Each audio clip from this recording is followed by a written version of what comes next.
The Journey of God's Faithfulness. Samuel was a quiet Christian young man living in a small town with his mother, Maria. His father, Joseph, had passed away several years earlier after a long illness. Joseph was a man of strong faith and often said to his son, "Son, life may change, but the hand of Jesus never lets go." Samuel had heard these words many times, but he had not yet learned their true meaning. Life's responsibilities. Samuel worked at a small private office. The salary was low, but it was enough to survive. Maria was often unwell, and the cost of medicines was increasing.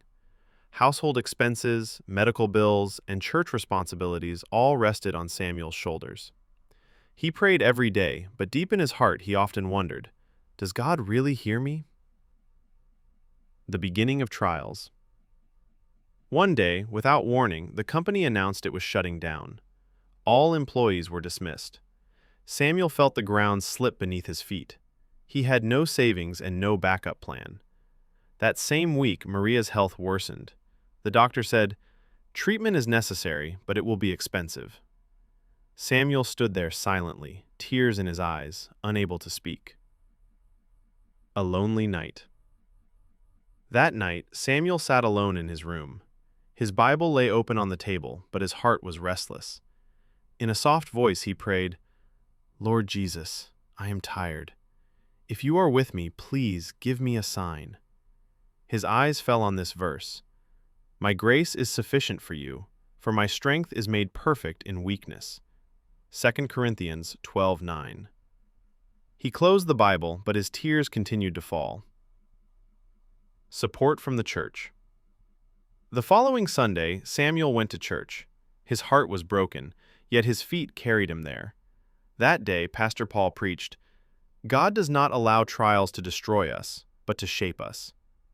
Those words settled deeply into Samuel's heart. After the service, an elderly sister named Elizabeth approached him and said, "Son, God has not forgotten you. I will pray for you." The Battle of Faith. A few days later, Maria's condition became more serious. Samuel had no money left. That night, he went into the church and knelt down. With tears, he prayed, "Jesus, you healed the sick and restored the broken. Please heal my mother. I place my life completely in your hands." For the first time, Samuel surrendered fully to God. God begins to move. The next morning, Pastor Paul called him. "Samuel, some members of the church have collected funds for your mother's treatment. Don't worry, God has made a way." Samuel broke down in tears, not of sorrow, but of gratitude. Healing and hope. After several weeks of treatment, Maria's health began to improve. Even the doctors were surprised.